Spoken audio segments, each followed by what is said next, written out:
let's talk about the elephant in the room that was the conversation between Elon Musk and Donald Trump last night. Everything started after some technical difficulties that Elon blamed on a DDoS attack, which prevented a lot of people to go into the spaces. So they started late, but when they finally started, they started talking about the assassination attempt that Trump had. And from there, they pivoted to immigration, which is an important subject, especially because Elon Musk is an immigrant himself. And what the point that wanted to come across was that they are in favor of immigration, but they have to come legally to the country. They also talk about an Iron Dome that Donald Trump wants to have here in the United States. And they also talk about climate change, how Elon is in favor of climate change.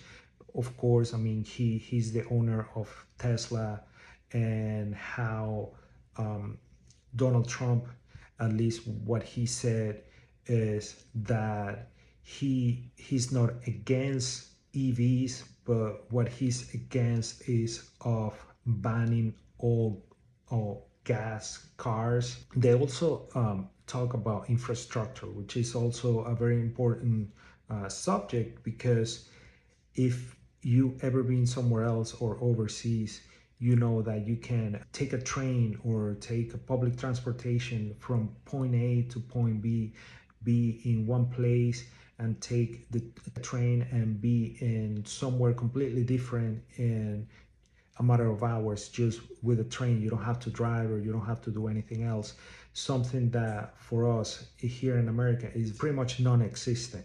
So they said that it's important for us to change that, which I completely agree with that, because it doesn't make any sense that other countries have great infrastructure and we don't.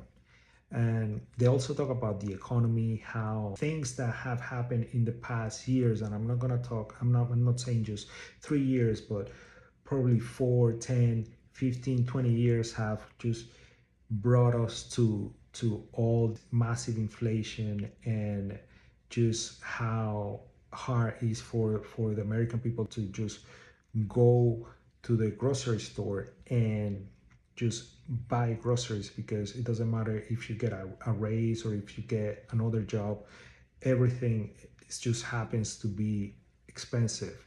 And it's just with not only with groceries, but it's also with rent, with gas, and so on. One thing that I want to say is that Elon said something that really hit me, because he said this, and I quote, "Don't take for granted prosperity."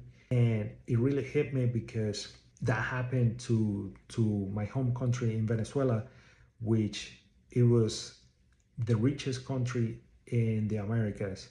And because of very bad economic decisions and political decisions, their inflation has been through the roof, and they've been through very hard times. And also another country is Argentina, which they've had just massive bad economic decisions that has also bring their inflation just to the skies. So if you really want to know exactly what they say, just go and listen, have a listen for yourself. Don't let other people tell you what they said, why they didn't say. Just go and make up your own decision. Don't let other people think for you.